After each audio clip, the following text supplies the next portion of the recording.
নমস্কার বন্ধুরা, আপনারা দেখছেন রিসার্চ বাংলা নিউজ। আমি বিশ্বজিৎ রয়েছি আপনাদের সঙ্গে।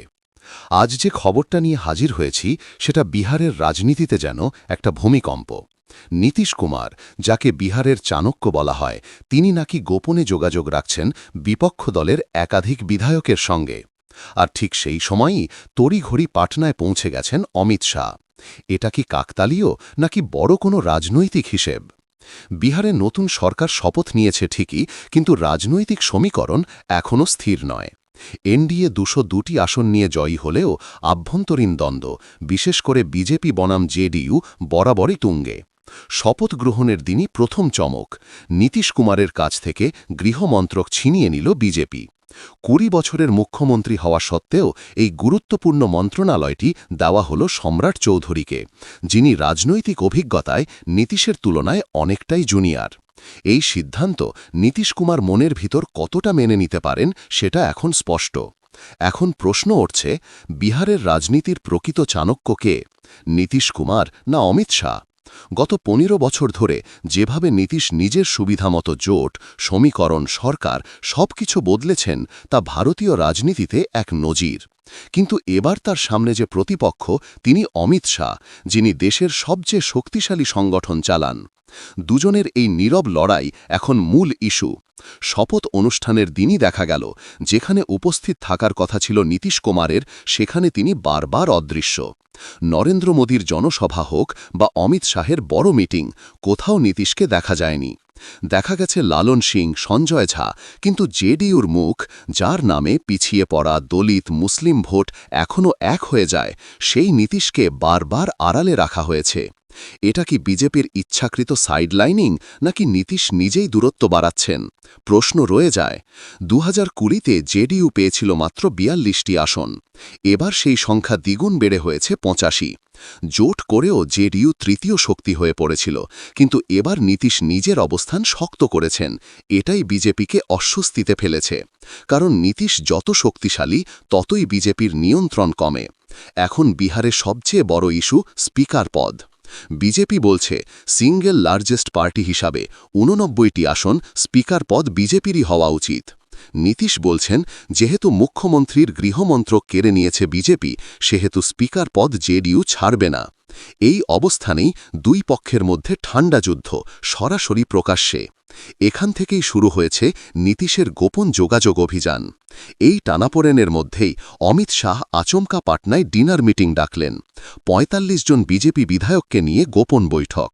সেখানে যা বার্তা দিলেন তা অত্যন্ত তীক্ষ্ণ। অমিত শাহ নাকি বলেছেন, কেউ যেন না ভাবে তার জন্যই এনডিএ জিতেছে। এই লাইনটির তর্জমা স্পষ্ট, এটা নীতিশের উদ্দেশ্যেই বলা। আর এই বার্তাই শোরগোল ফেলে দিয়েছে বিহারের রাজনীতিতে। এবার আসল চমক। সূত্র বলছে, নীতিশ কুমার গোপনে যোগাযোগ রাখছেন এআইএমআইএম ৫ জন বিধায়ক, কংগ্রেস ৬ জন বিধায়ক, কিছু নির্দল বিধায়ক, এবং লক্ষ্য একটাই, জেডিইউকে সিঙ্গেল লার্জেস্ট পার্টি করা, ৮৫ থেকে ৯০+ সিট।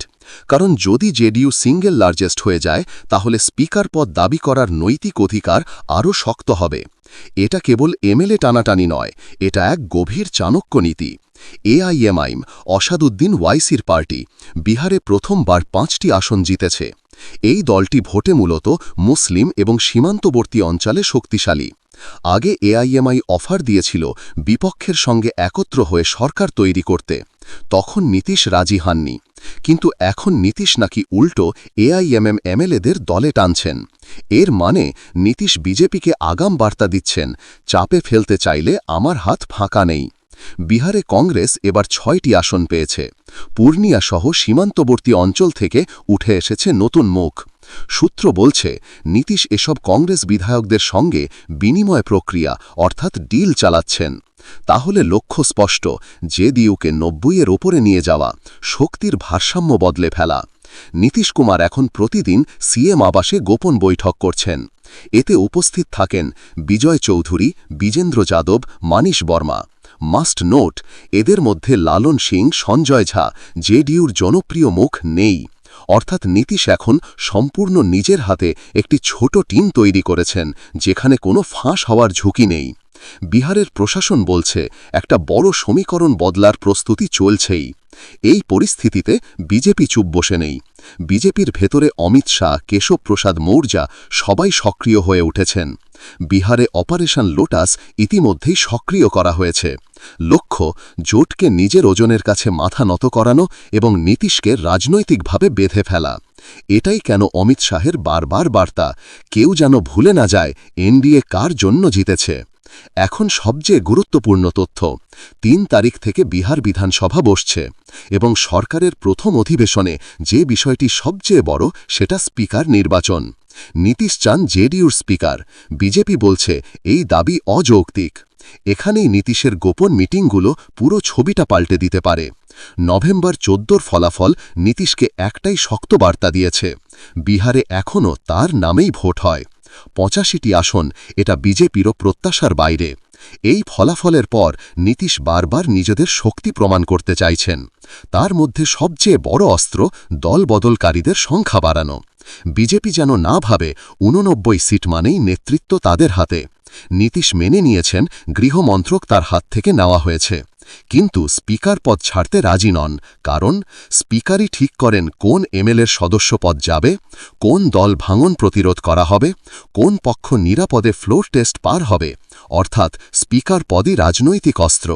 এটা নীতিশ জানেন, বিজেপিও জানেন। এখন প্রশ্ন, শেষ পর্যন্ত কাকে চাণক্য মানা হবে? নীতিশ কি এআইএমএম কংগ্রেস এমএলএ টেনে জেডিইউকে সিঙ্গেল লার্জেস্ট পার্টি বানিয়ে স্পিকার পদ দখল করবেন, নাকি অমিত শাহ তার অপারেশন লোটাস চালিয়ে বিহারের রাজনীতিতে বিজেপির শক্তি বাড়িয়ে তুলবেন? উত্তর সময়ই দেবে। বিহারের রাজনৈতিক দাবা এখন এমন জায়গায় পৌঁছেছে যেখানে যে কোনো মুহূর্তে বড়সড় খবর বেরিয়ে আসতে পারে। স্পিকার নির্বাচনই এখন আগামী যুদ্ধক্ষেত্র। এই মুহূর্তে যা যা ঘটছে আপনাদের সামনে আমরা তুলে ধরব সবচেয়ে নির্ভুল তথ্য নিয়ে। বন্ধুরা, এই ছিল আজকের বিশ্লেষণ। এ বিষয়ে আপনারা কি মনে করেন কমেন্টে অবশ্যই জানাবেন এবং আমাদের বিশ্লেষণ ভালো লাগলে রিসার্চ বাংলা নিউজ ইউটিউব চ্যানেলটিকে সাবস্ক্রাইব করে আমাদের পাশে থাকুন। ধন্যবাদ।